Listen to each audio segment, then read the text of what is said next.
Magandang umaga po sa lahat.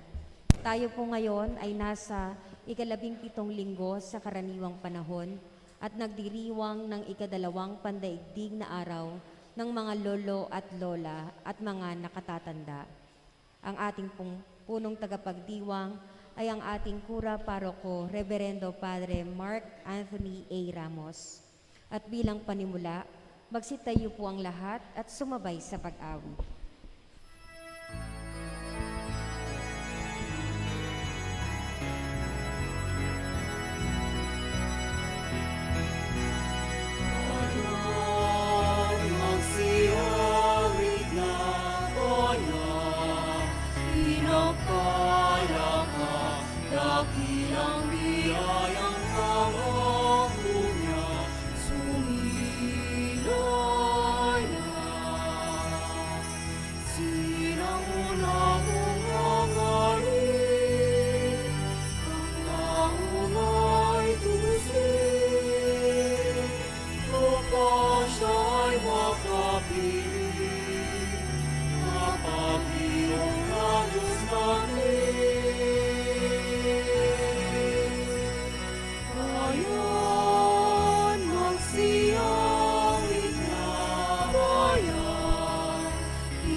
Simulan natin ang banal na pagdiriwang sa ngalan ng Ama at ng Anak at ng Espiritu Santo. Amen. Ang pagpapala ng ating Panginoong Jesucristo, ang pag-ibig ng Diyos Ama at ang pakikipagkaisa ng Espiritu Santo naway sumainyong lahat. At sumain niyo rin. Mga kapatid, humingi tayo at tayo'y pagbibigyan ng Diyos. Kumatok tayo at tayo'y pagbubuksan ng Diyos. Yan po yung hamon sa atin ngayon ng Ebanghelyo. Patuloy tayong humingi sapagkat may Diyos na tunay na mabuti. Kaya't lumapit tayo sa Panginoon, mabuti munang pagsisihan natin ang lahat ng ating mga kasalanan. Bago tayo humingi, siguraduhin muna natin na tayo'y karapat-dapat sa Kanya mga biyaya. Kaya aminin muna natin ang ating mga pagkakamali at humingi tayo sa Kanya ng awa at patawad.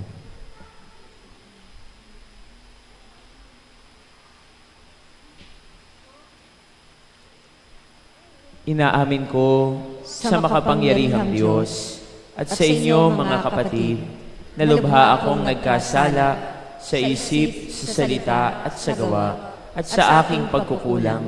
Kaya isinasamo ko sa mahal na Birheng Maria, sa lahat ng mga anghel at mga banal, at sa inyo mga kapatid, na ako'y panalangin sa Panginoong ating Diyos. Kaawaan tayo ng makapangyarihang Diyos, patawarin sa ating mga kasalanan, at patnubayan sa buhay na walang hanggan. Amen.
Luwalhati sa Diyos sa kaitaasan.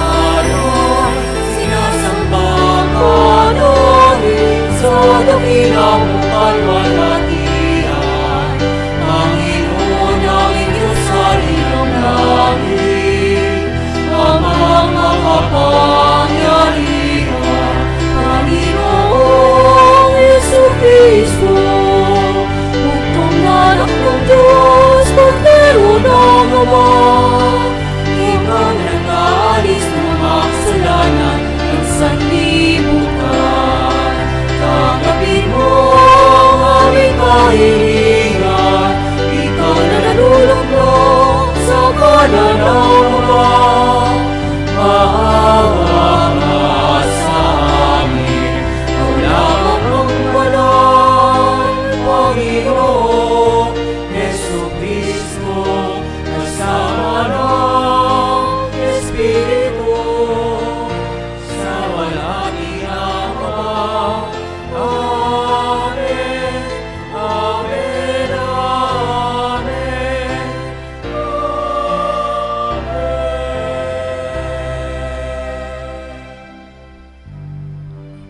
Manalangin tayo. Ama naming makapangyarihan, nililingap mo ang mawalang inaasahan kundi ikaw. Hindi maidarangal at hindi magiging banal ang sino mang sa iyo'y napapawalay. Dagdagan mo ang iyong kagandahang loob sa amin upang sa iyong pamumuno at pangangasiwang magiliw, mapakinabangan namin ang biyaya mo sa lupa bilang pagkakamit namin sa makalangit mong pagpapala sa pamamagitan ni Jesucristo kasama ng Espiritu Santo magpa sa walang hanggan.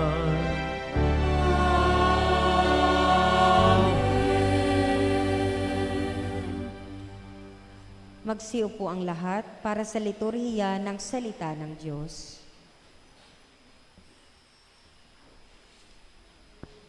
Hindi pupuksain ng makatarungang Diyos ang mga makasalanang bayan para sa kapakanan ng kahit na iilan lamang na mabubuting tao. Makikita rin natin ang bisa ng panalangin ng isang makatarungang tao, si Abraham.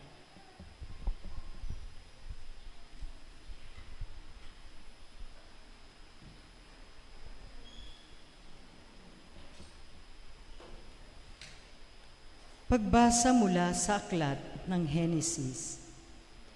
Noong mga araw na iyon, sinabi ng Panginoon, katakot-takot na ang sumbong sa akin laban sa Sodoma at Gomora, at napakalaki ng kanilang kasalanan. Paroroon ako at aalamin ko kung ito'y totoo. Umalis nga ang mga lalaki at nagpunta sa Sodoma. Ngunit nanatili ang Panginoon sa tabi ni Abraham. Itinanong ni Abraham, lilipulin po ba ninyo ang lahat ng tao, may kasalanan man o wala? Sakaling may 50 matuwid sa lungsod, wawasakin po ba ninyo iyon? Hindi ba ninyo patatawarin ang lungsod dahil sa 50 iyon? Naniniwala akong hindi ninyo idaramay ang mabubuti. Hindi ninyo gagawin iyon sapagkat kung ganito ang mangyayari, parehong magdurusa ang masama at mabuti. Hindi ito mangyayari, makatarungan ng hukom ng buong daigdig. At tumugon ang Panginoon, hindi ko ipahamak ang lungsod dahil sa 50 matuwid. Ipagpaumanhin po ninyo ang aking kapangasan, wika ni Abraham. Wala po akong karapatang magsalita sa inyo, pagkat alabok lamang ako. Kung wala pong 50 at 45 lamang ang matuwid, wawasakin ba ninyo ang lungsod? Hindi ko wawasakin dahil sa 45 iyon, tugon ng Panginoon. Nagtanong na muli si Abraham, kung 40 lamang, hindi ko wawasakin ang lungsod dahil sa 40 iyon, tugon sa kanya. Huwag sana kayong magagalit, magtatanong pa po ako. Kung 30 lamang ang taong matuwid doon, hindi rin ninyo wawasakin? Sinagot siya, hindi ko wawasakin ang lungsod dahil sa 30 iyon. Sinabi pa ni Abraham, mangangahas po uli ako. Kung 20 lamang ang matuwid na naroon, hindi ko pa rin wawasakin ang lungsod dahil sa 20 iyon. Muling tugon sa kanya. Sa katapos ay sinabi ni Abraham, ito na po lamang ang itatanong ko. Kung 10 lamang ang matuwid na naroon, hindi ko pa rin wawasakin ang lungsod dahil sa 10 iyon. Tugon ng Panginoon. Ang salita ng Diyos.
Pupurihin kitang ganap sa harap ng iyong templo ay yuyuko at kakalang. Pupurihin kita roon, pupurihin ang iyong ngalan.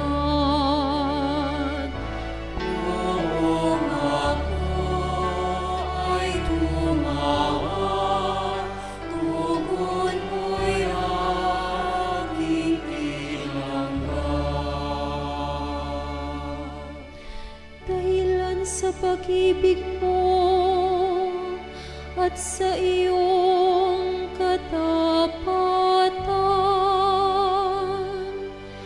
ika'y tunay na dakila, pati iyong kautusan. Noong ako ay tumawag, tinanggap ko ang tugon mo. Sa lakas mong itinulong ay lumakas agad ako. Noong ako ay tumawag,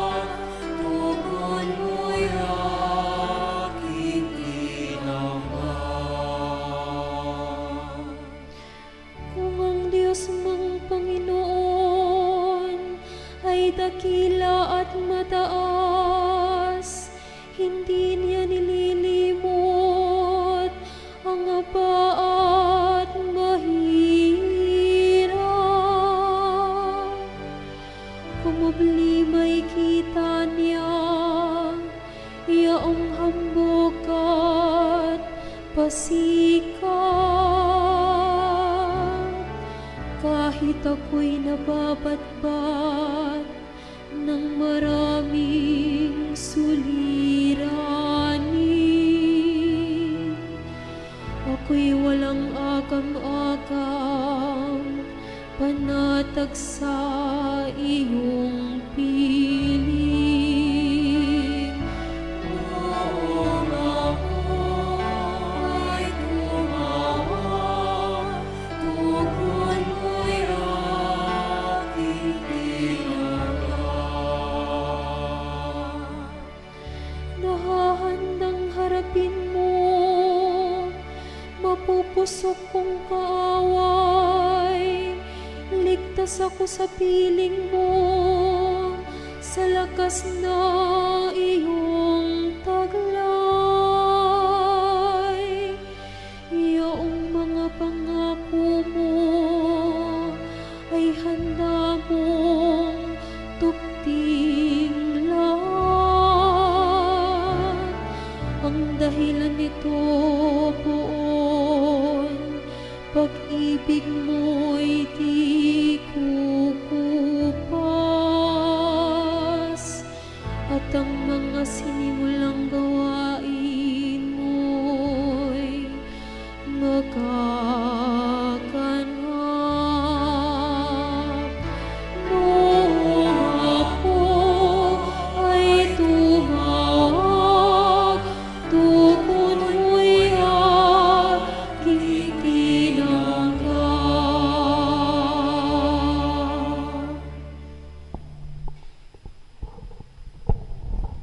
Dahil sa binyag, nagiging kabahagi tayo sa pagkamatay at muling pagkabuhay ni Kristo.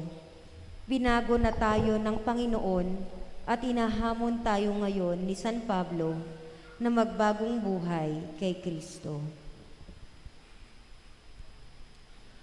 Pagbasa mula sa sulat ni Apostol San Pablo sa mga taga-Kolosas.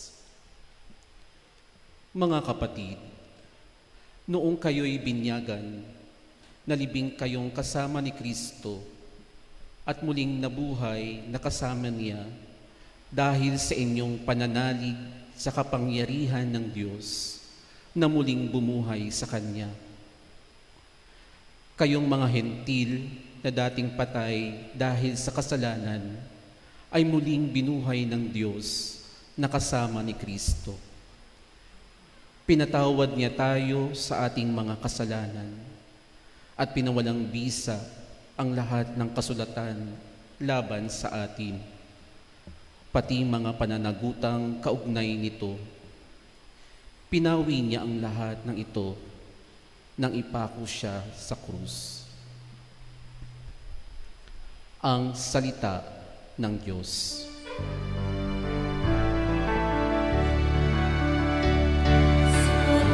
Salamat sa Diyos, salamat sa Diyos, salamat sa Diyos, salamat sa Diyos. Magsitayo ang lahat para sa mabuting balita.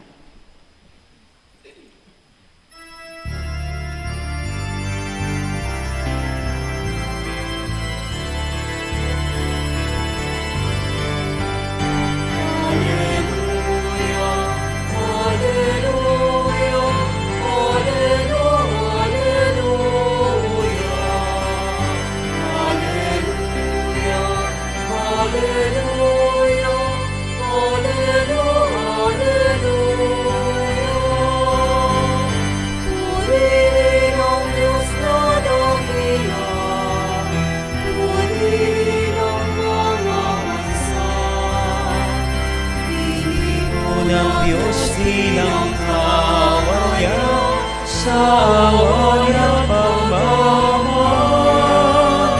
Alleluia, Alleluia, Alleluia, Alleluia, Alleluia, Alleluia,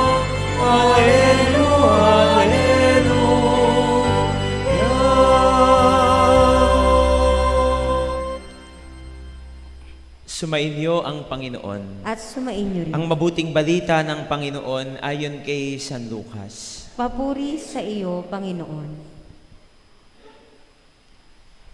Minsan nananalangin si Jesus. Pagkatapos niya, sinabi ng isa sa kanyang mga alagad, Panginoon, turuan po ninyo kaming manalangin, katulad ng ginawa ni Juan sa kanyang mga alagad. Sinabi ni Jesus, kung kayo'y mananalangin, ganito ang sabihin ninyo, Ama, sambahin nawa ang ngalan mo. Magsimula na sana ang iyong paghahari. Bigyan mo kami ng aming makakain sa araw-araw at patawarin mo kami sa aming mga kasalanan sapagkat pinatatawad namin ang bawat nagkasala sa amin. Sinabi pa rin niya sa kanila, ipalagay natin na ang isa sa inyo'y nagpunta sa isang kaibigan isang hating gabi at nagsabi, Kaibigan, bigyan mo muna ako ng 3 tinapay. Dumating kasi ang isa kong kaibigang naglalakbay at wala akong maihain sa kanya. At ganito naman ang sagot ng kanyang kaibigan sa loob ng bahay. Huwag mo nga akong gambalain. Nakatarangka na ang pinto at nakahiga na kami ng aking mga anak. Hindi na ako makababangon pa upang bigyan kita ng iyong kailangan. Sinasabi ko sa inyo, hindi man siya bumangon dahil sa kanilang pagkakaibigan, babangon siya upang ibigay ang hinihingi ng kaibigan dahil sa pagpupumilit nito. Kaya sinasabi ko sa inyo, humingi kayo at kayo bibigyan. Humanap kayo at kayo makasusumpong. Kumatok kayo at ang pinto'y bubuksan para sa inyo. Sapagkat tumatanggap ang bawat humihingi at nakasusumpong ang bawat humahanap at binubuksan ang pinto sa bawat kumakatok. Kayong mga ama, bibigyan ba ninyo ng ahas ang inyong anak kung humihingi ng isda? Bibigyan ba ninyo siya ng alakdan kung siya'y humihingi ng itlog? Kung kayong masasama ay marunong magbigay ng mabubuting bagay sa inyong mga anak, gaano pa kaya ang inyong amang nasa langit? Ibibigay niya ang Espiritu Santo sa mga humihingi sa Kanya.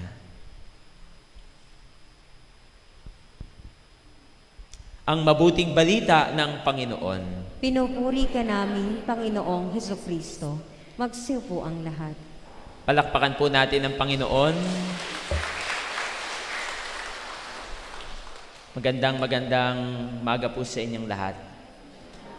Sa mga nakikiisa rin ho sa misa natin ngayon, mula dito sa parokya ng San Rafael, dito ho sa Montalban, kayong mga nasa online, magandang umaga po sa inyo. At nawa, nasa mabuti at maayos ho kayong kalagayan.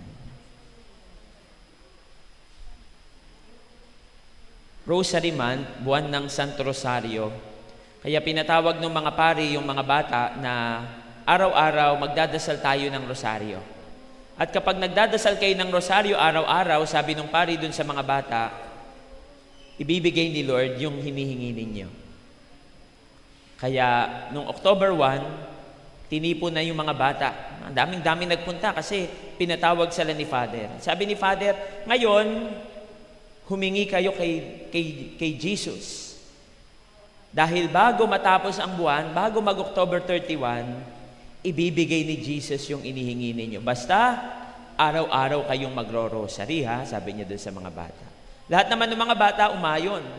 At nag-promise na sila'y magro-rosary araw-araw.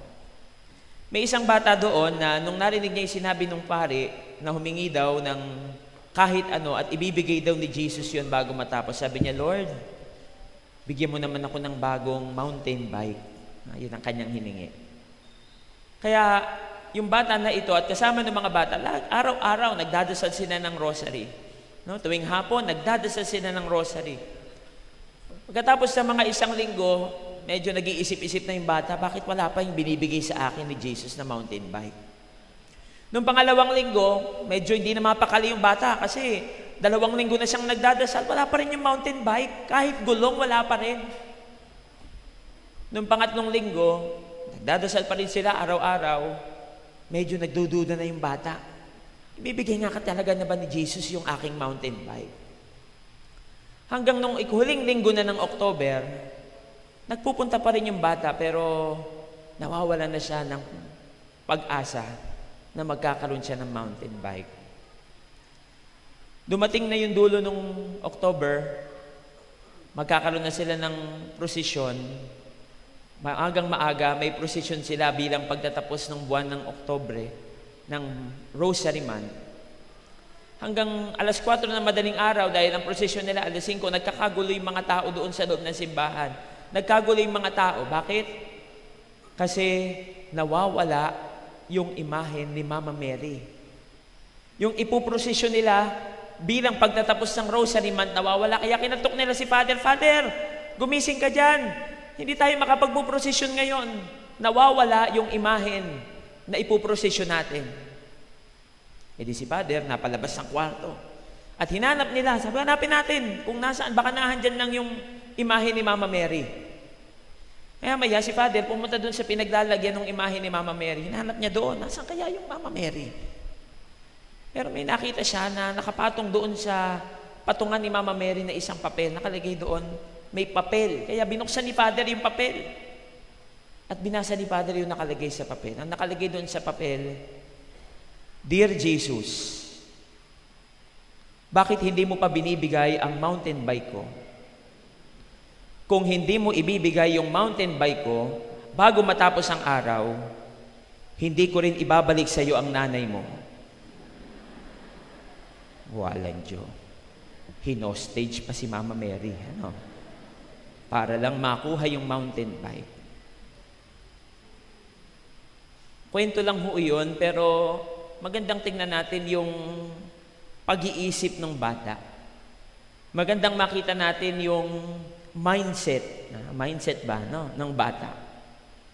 Ano ba yung kanyang mindset? Napipilitin niya si Lord. Na hindi siya magsasawa na manghingi kay Lord. Kahit umabot pa sa punto na talagang makipag-negotiate na siya kay Lord. No? Sa unang pagbasa, narinig natin. Parang ganyan din. No? Nakikipag-negosasyon si Abraham kay Jesus. Parang nakikipag-bargain.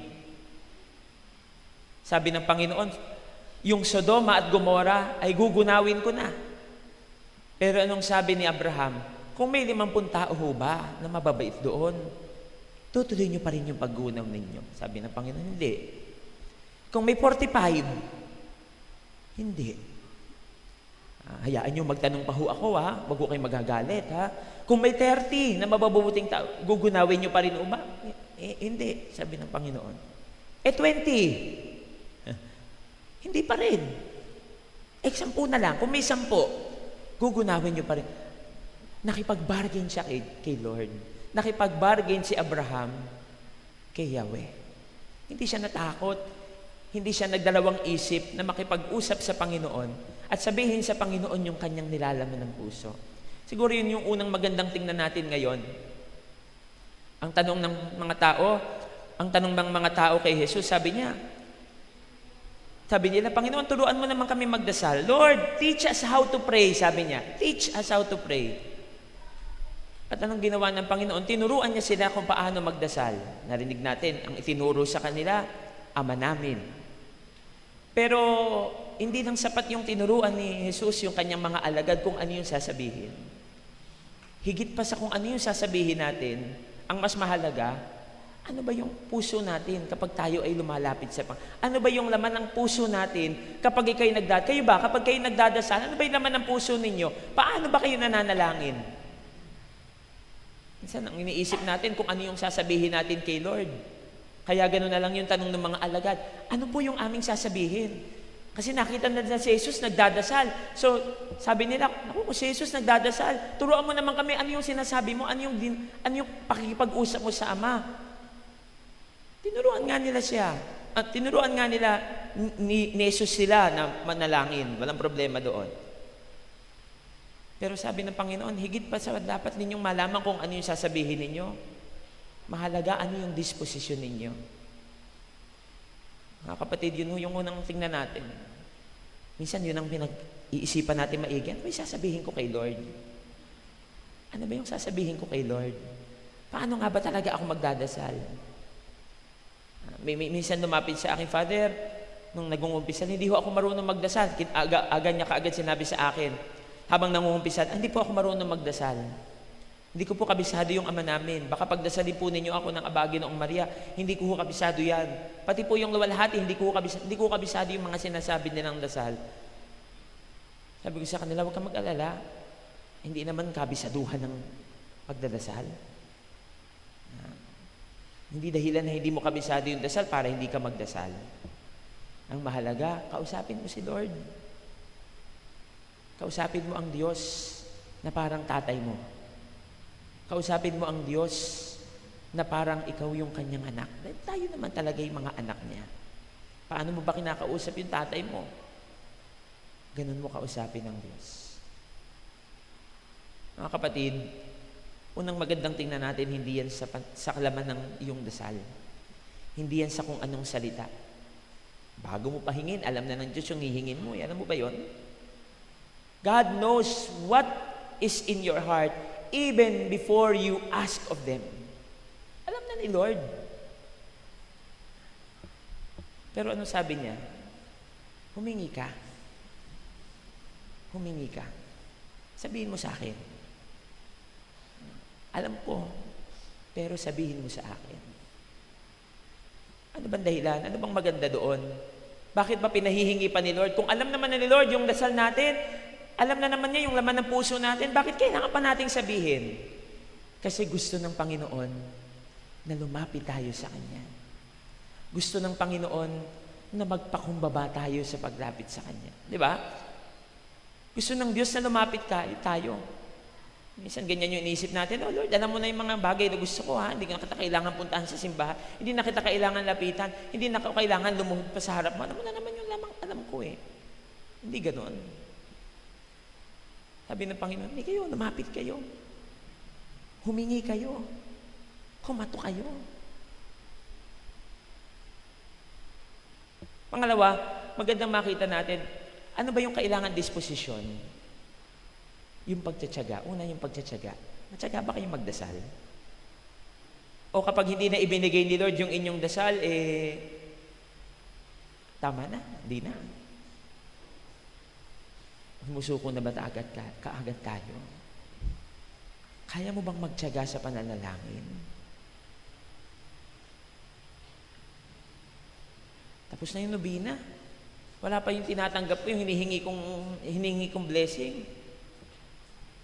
Ayoko na. Ganun ba tayo? Alam nyo, ang dasal talaga ay pagtsatsaga. Ang dasal talaga ay magpapatuloy ka na manalangin kahit na alam mong walang nangyayari pa. Wala kang nakikita pang nangyayari. Yung bata, di ba? Wala siyang nakikitang nangyayari pero tinuloy lang niya yung kanyang ginagawa. Ganun din sana tayo. Minsan nanghihingi ka kasi ng instant na sagot sa mga hinihingi mo eh.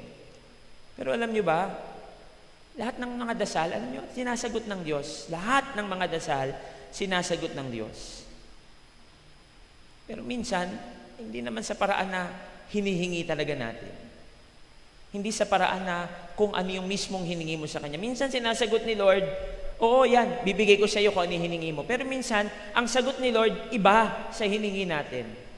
Magpapatuloy ka pa rin ba sa pananalangin? Magpapatuloy ka pa rin ba sa pagdarasal? Huwag tayong sumuko sa pagdarasal. Bibigyan ko kayo ng isang katotohanan. Sabi doon sa nabasa ko, prayer is the strength of man and the weakness of God. Prayer is the strength of man and the weakness of God. Kapag ang isang tao lumuhod na sa harap ng Diyos at nanalangin, ang hina-hina ng Diyos. Hindi niya pwedeng hindi ka pagbigyan. Yun yung kahinaan niya. Kapag lumapit na tayo sa Kanya at nanalangin, yun yung lakas natin. Kaya nga sa Ebanghelyo, yun din yung sinabi eh. Na yung isang lalaki, yung isang kaibigan, Natutulog na, hinihinga ng tinapay nung isa sa kanyang mga kaibigan. Sabi noon, hindi man tatayo yung lalaki na yon dahil na sila yung magkaibigan. Ay, wala na yung magkaibigan tayo. Naantok na ako, natutulog na ako. Pero sabi ng Panginoon, sinasabi ko sa inyo, tatayo yon at ibibigay yung tinapay na hinihingi ng kanyang kaibigan dahil sa pagpupumilit nito. Dahil sa pagpupumilit natin. Kaya huwag kang magsawang pagpupumilit sa Panginoon. Huwag kang magsasawang lumapit sa Panginoon. At panghuli, mga kapatid, andyan din sana lagi yung pagtitiwala natin. Ha? Hindi lang yung pagpupumilit, yung pagtitiwala natin na ibibigay ni Lord yung ating hinihingi. Ha? Kasi minsan, pag nagdadasal tayo, parang dig suntok sa buwan na, okay, ibigay ni Lord, sige, kung hindi ibinigay, okay lang. Ganun ba yun? Dapat marunong tayo magpumilit at magtiwala. Magtitiwala ka ba kay Lord na hinihingi mo ay ibibigay niya? Naniniwala ka ba talaga? Minsan nagpatawag yung pare. Nagkaroon sila ng meeting. Sabi nila, dahil tagtuyot, 2 buwan nang hindi umuulan, namamatay na yung mga pananim sa bukid. Sabi niya, magkakaroon tayo ng prosesyon. Next week, magkakaroon tayo ng prosesyon. At naniniwala tayo na sa pagpuprosesyon natin, ibibigay ni Lord. No? Next week, yung ulan na hinihingi natin. Sabi niya doon sa mga miyembro ng mga PPC, sa mga church workers, naniniwala ba kayo? No? Na ibibigay ni Lord yung ating hinihingi next week, na pagkatapos natin ng magprosesyon, ay uulan. Sabi nila, opo, naniniwala kami. Hindi pwedeng hindi tayo pagbibigyan ng Panginoon. Kaya sumunod na linggo, ayan na, meron na silang prosesyon para sa ulan. Muling nagsimula yung pari ng prosesyon, sabi niya, sige, naniniwala ba kayo na mamaya uulan? Pagkatapos ng ating prosesyon, naniniwala ba kayo? Sabi nila, opo, naniniwala po kami. O sige, sabi ni Father, sino sa inyo ang may dalang payong?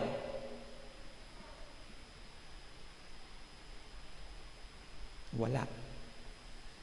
O kung naniniwala kayo, magdadala ka na kaagad ng payong kasi alam mo uulan. Sana gano'n din tayo kapag tayo nagdasal, ano? Inaangkin na kaagad natin. Wala pa. Inaangkin na kaagad natin. Ganyan ang taong nagtitiwala sa Panginoon. Naniniwala tayo. Ibibigay ni Lord yung ating hinihingi. Mga kapatid, sana hindi lang natin alam kung ano yung indadasalin natin. Dali kabisaduhin yung dasal eh. Pero sana mas mahalaga, ano ba yung nasa puso natin kapag ikay nandyan, nakaluhod, lumalapit sa Diyos. Sana handyan yung pagtitiyaga mo. Handyan yung pagpupumilit mo. Sana handyan yung paniniwala mo. Ibibigay ni Lord yung ating hinihingi. Ibibigay ni Lord yung ating mga pangangailangan. Mabuti siyang Diyos. Tingnan ninyo, kahit 10 tao na lang yung mabuti doon sa Sodoma at Gomora, hindi po gunawin ni Lord. Ganun siya kabuti. Hindi siya nagnanais ng masama sa atin. Hindi. Humingi lang tayo. At makakamit natin yung hinihingi natin. Amen.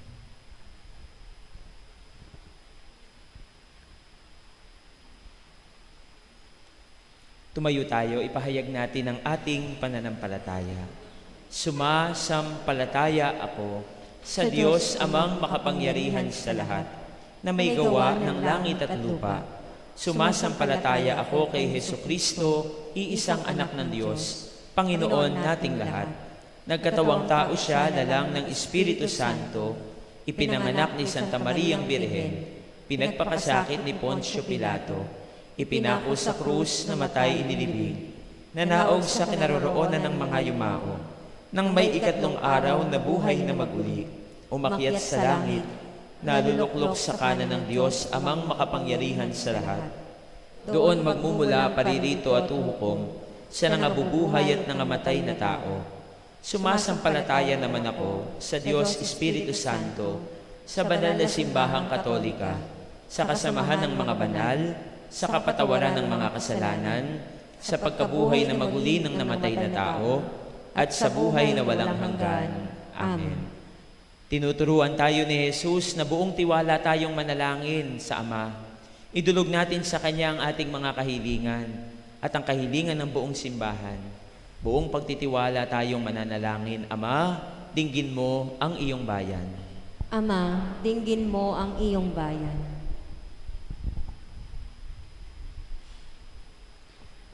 Para kay Francisco na aming Papa, mga obispo, pari at diakono, masalamin nawa sa kanila ang pag-ibig mo, Ama, sa pamamagitan ng kanilang paglilingkod sa kapwa. Manalangin tayo. Ama, dinggin mo ang iyong bayan. Para sa mga pinuno ng aming bayan, ituring nawa nila ang kanilang sarili bilang mga tagapangalaga at tagapagtanggol ng mga dukha, mahihina at walang tinig sa lipunan. Manalangin tayo. Ama, dinggin mo ang iyong bayan. Para sa mga pinaghihinaan ng loob, sanhi ng mga pagsubok at problema, manatiling bukas nawa ang kanilang puso sa kabila ng mga suliranin, sapagkat ikaw, Ama, ay sumasa kanila. Manalangin tayo. Ama, dinggin mo ang iyong bayan. Para sa mga nakatatanda, naway mapuspos sila ng galak at maging matatag sa anumang kanilang pinagdaraanan sa buhay. Patuloy nawa silang kalingain ng mga taong may tunay na malasakit. Manalangin tayo. Ama, dinggin mo ang iyong bayan. Para sa mga yumao, yakapin mo nawa silang mahigpit sa kanilang pagsapit sa iyong kaharian upang madama nilang ganap ang iyong pag-ibig at pagpapatawad. Manalangin tayo. Ama, dinggin mo ang iyong bayan. Sa katahimikan, ibulong natin sa Diyos ang iba pa nating mga kahilingan.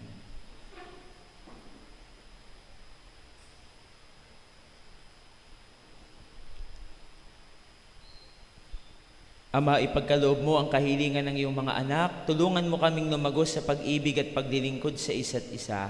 Hinihiling namin ito sa ngalan ni Kristong aming Panginoon. Amen. Magsiupo ang lahat para sa liturhiya ng Eucharistia.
Magsitayo ang lahat. Manalangin kayo mga kapatid upang itong ating paghahain, kalugdan ng Diyos amang makapangyarihan. Tanggapin nawa ng Panginoon itong paghahain sa iyong mga kamay, sa kapurihan niya at karangalan sa ating kapakinabangan at sa buong sambayanan niyang banal.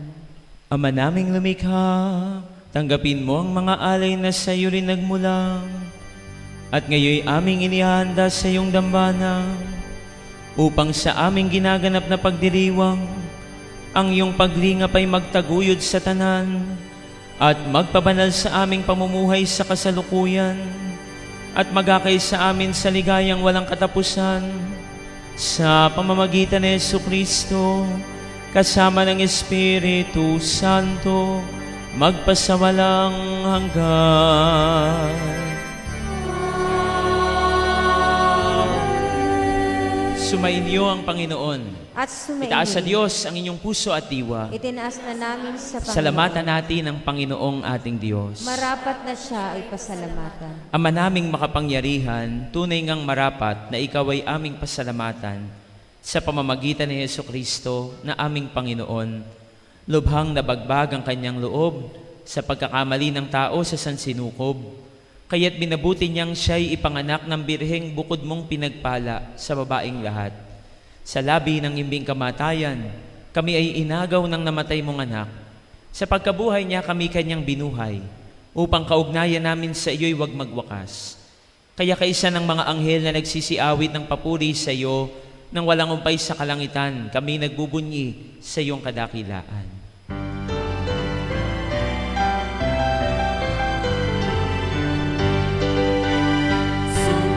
Santo, Santo, Diyos ng mga hukbo, napupuno ang langit at lupa ng kadakilan mo. Hosana, Hosana, Hosana, Hosana, Hosana, sa kaitaasan. Pinagpalaang naparirito sa ngalan ng Panginoon. Hosana, Hosana, Hosana, Hosana, Hosana, sa kaitaasan.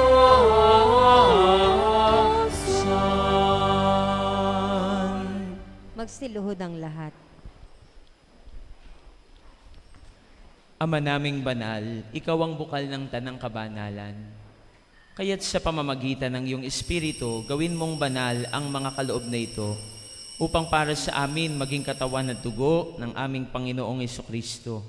Bago niya pinagtiis ang kusang loob na maging handog, hinawakan niya ang tinapay, pinasalamatan kanya, pinagati-hati niya iyon, iniabot sa kanyang mga alagad at sinabi, tanggapin ninyong lahat ito at kanin. Ito ang aking katawan na ihahandog para sa inyo.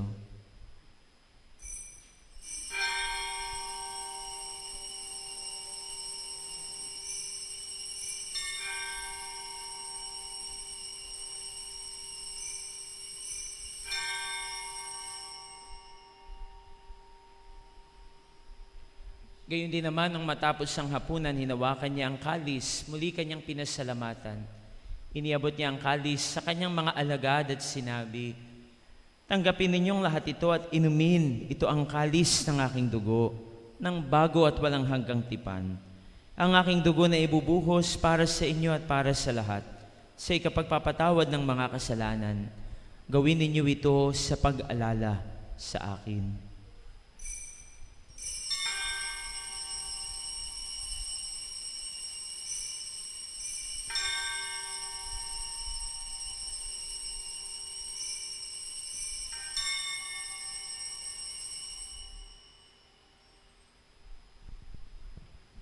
Magsitayo ang lahat. Ang misteryo ng pananampalataya. Si Kristo ay gunitain, sarili ay nilihain, bilang pagkain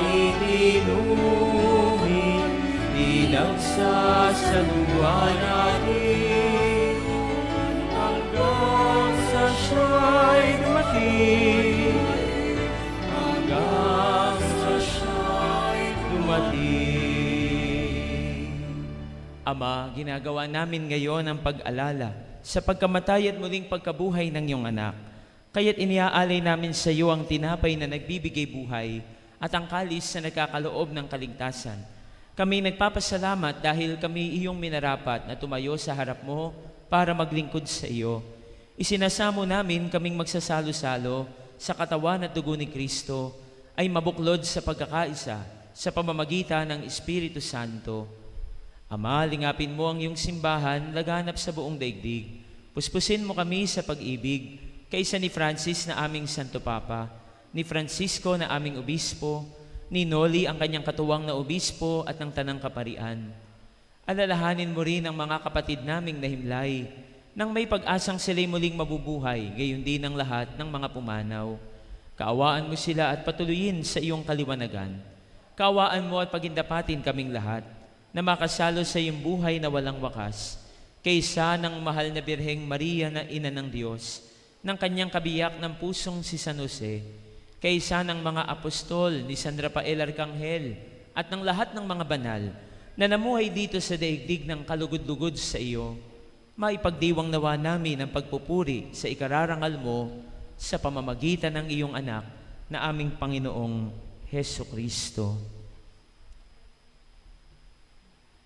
Sa pamamagitan ni Kristo, kasama niya at sa Kanya, ang lahat ng parangal at papuri ay sa iyo, Diyos amang makapangyarihan, kasama ng Espiritu Santo, magpasawalang hanggan.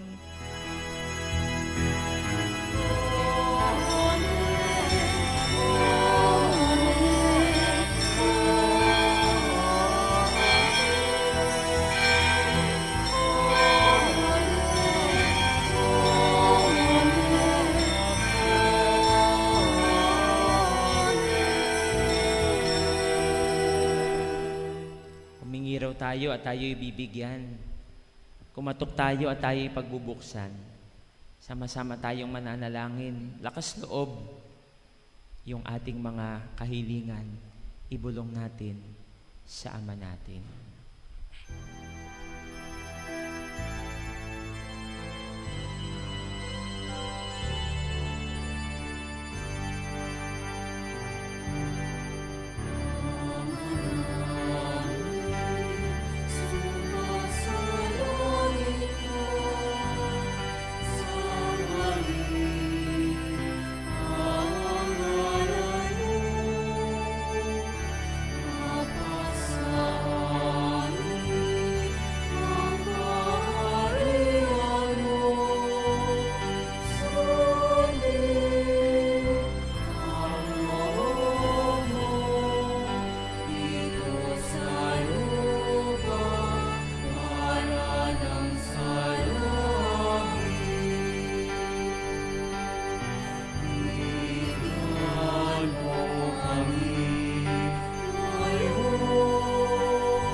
Inihiling namin kami adya sa lahat ng masama, pagkalooban ng kapayapaan araw-araw, iligtas sa kasalanan at ilayo sa lahat ng kapahamakan, samantalang aming pinananabikan ng dakilang araw ng pagpapahayag ng tagapagligtas naming si Heso Kristo.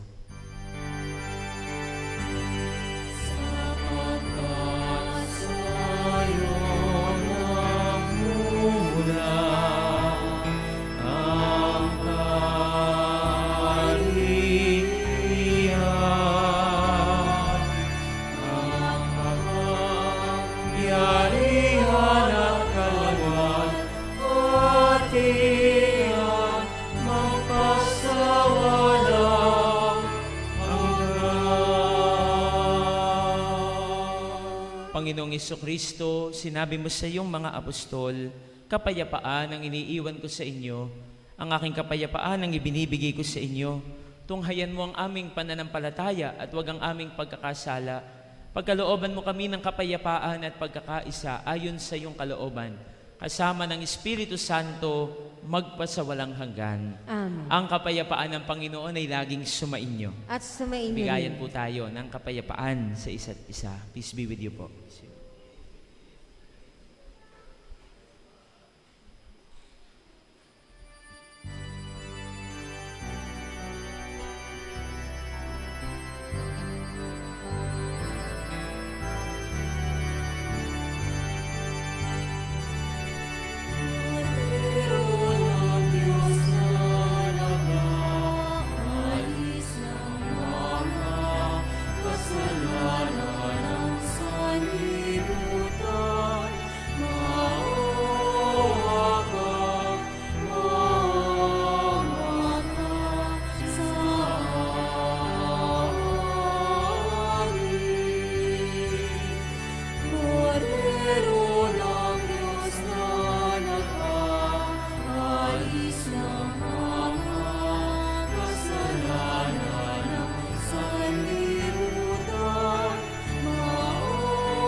Kasalanan ng sanlibutan, ipagkaloob mo sa amin ang kapayapaan mo. Magsilud ang lahat.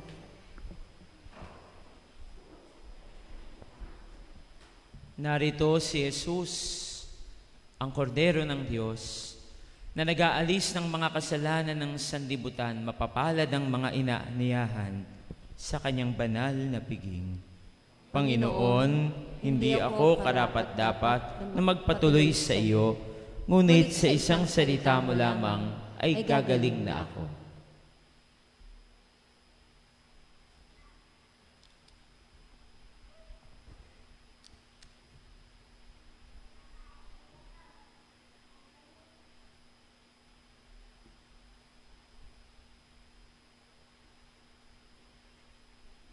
Ang katawan ni Kristo.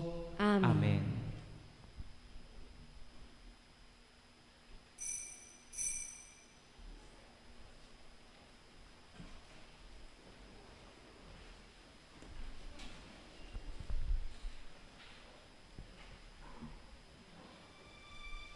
Para sa mga nasa tahanan na hindi makatatanggap ng banal na komunyon, nadasalin po natin ang komunyong espiritual. Panginoong Jesus, ako'y naniniwala na ikaw ay nasa kabanal-banalang sakramento. Iniibig kita ng higit sa lahat at ninanais kong tanggapin ka sa aking kaluluwa, sapagkat sa mga sangdaling ito ay hindi kita matatanggap sa anyo ng tinapay. Tumuloy ka sa espiritu ng aking puso. Nayayakap kita na parang naririto ka na. Inaalay ko ng buong buo ang aking sarili sa iyo at huwag mong hayaang mawalay ako sa iyo. Amen.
Magsitayo ang lahat.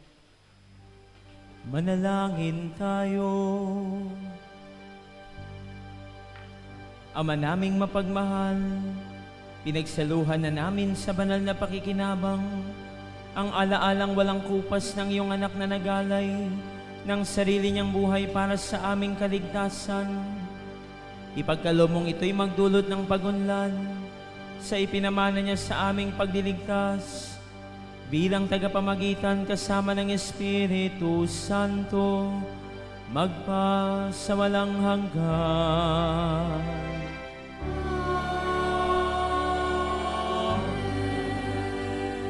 Siupo po tayo sandali para sa ilang paalaala. Alam niyo po ngayon ho ay pandaigdigang araw ng mga lolo at lola. Alam po ba ninyo yun? Pangalawang taon na po, no, na ngayon, yung pinakamalapit na linggo sa kapistahan ni na Santa Ana at San Joaquin ay na lola at lolo ng Panginoong Jesucristo ay pandaigdigang araw, no, ng mga lolo at lola. No? Kaya bago tayo magbasbas sa mga may kaarawan at anibersaryo, inaniyahan ko yung mga lolo at lola na naririto. Lapit po kayo sa harap para kayo'y aming maipagdasal. Yung mga lolo at lola. Huwag na ho kayong mahiya kung kayo'y lolo at lola na, ha? Biyaya ho yun ng Diyos, ano? Na kayo ay magkaroon ng mga apo, no?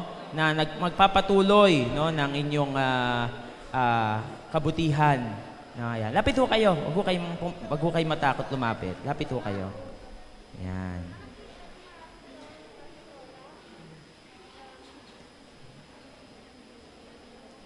Sige po, meron pa ho dito sa gilid. Yung mga nasa tahanan, yung mga nasa kanilang mga tahanan, mga lolo at lola rin ho, no, sa mga tahanan, kayo po ay aming ipagdadasal din, no, ngayong umaga na ito.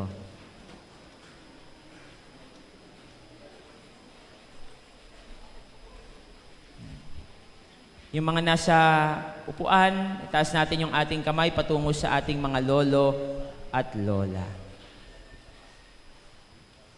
Ama naming makapangyarihan at mapagmahal, naririto po sa iyong harap ang aming mga lolo at lola. Sila po na siyang naging saliga namin at lakas ng aming pamilya sa loob ng mahabang panahon. Sila na nag-aruga sa amin, sila na gumabay sa amin, sila na nagpangaral sa amin, sila na nagturo sa amin kung paano manalangin at lumapit sa iyo, sila na nagbigay sa amin ng mabuting halimbawa sa kabutihang asal. Sila na nag-alay ng kanilang sarili para sa aming pamilya. Katulad ni Santa Ana at si San Joaquin na iyong mga lolo at lola na naging mabuting mga halimbawa ng kabanalan at kabutihan. Tulungan niyo po sila na manatili sa kabutihan at kabanalan. Nalalaman mo, Panginoon, ang kanilang mga nais, ang kanilang mga mithiin para sa amin, sa kanilang mga apo, sa kanilang mga anak at sa kanilang buong pamilya. Nawa, Panginoon, ay makamtan nila ang lahat ng iyon. Panginoon, basbasan mo sila, patuloy na bigyan ng kalakasan, lalo tigit sa mga darating pang mga taon. Basbasan mo sila, bigyan ng linaw ng isip, lakas ng puso at kalooban, upang sa mga taon pang darating, sila'y patuloy na maging mabuti at maaasahang mga haligi, ilaw ng kanilang mga tahanan. Lingapin mo po sila, Panginoon, sa panahong sila'y mahina, sa panahon na sila'y nangangailangan. Ipagkaloob mo nawa ang mga biyayang kanilang kinakailangan, sapagkat ikaw ang aming Diyos na nabubuhay at nagahari, ngayon at magpa sa walang hanggan. Amen. Amen. Mawi tayo ng maligayang bati.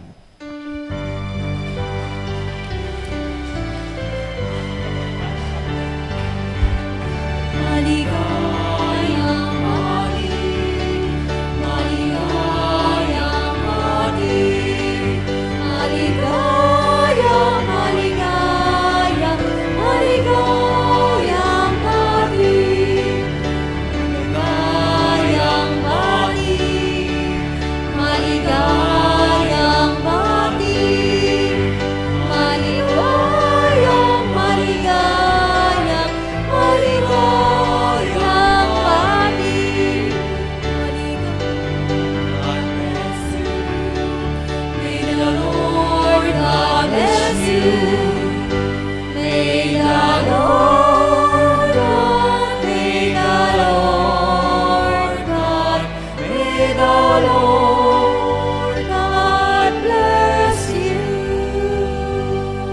tayong matakot pumuti ang buhok, no? Yung mga lolo at lola.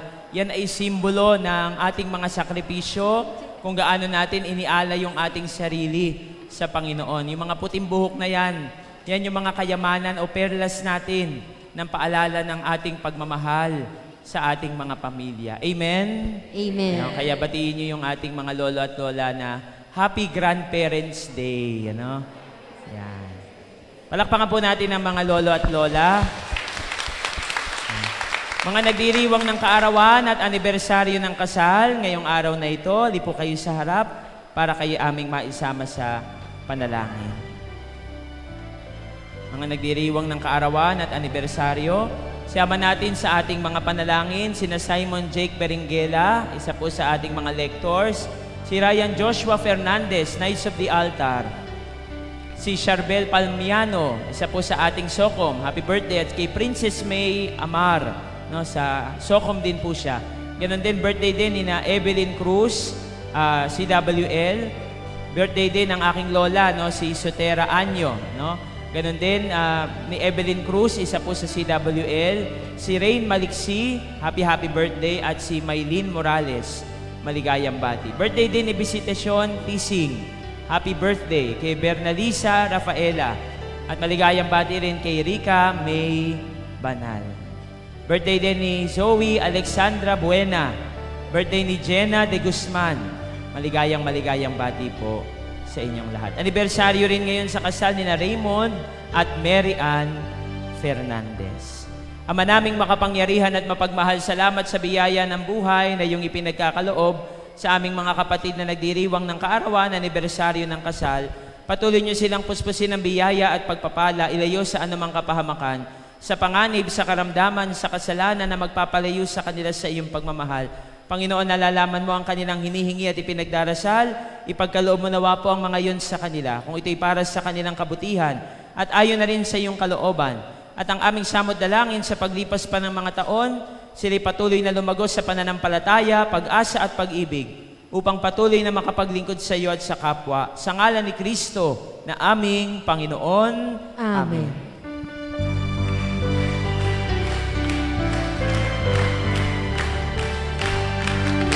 Happy birthday to you. Happy birthday to you. Happy birthday, happy birthday, happy birthday to you. May the Lord God bless you. May the Lord God bless you. May the Lord God, may the Lord God, may the Lord God bless you.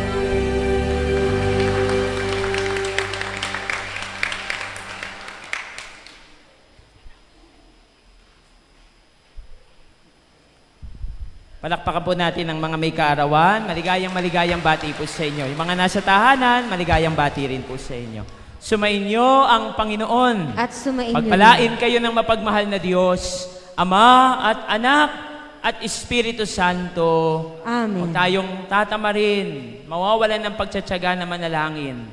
Yan ang susi natin sa biyaya at pagpapala mula sa Diyos natin. Humayo tayong puno ng pagpapala. Salamat sa Diyos. Magandang umaga po. Maraming salamat sa inyo lahat.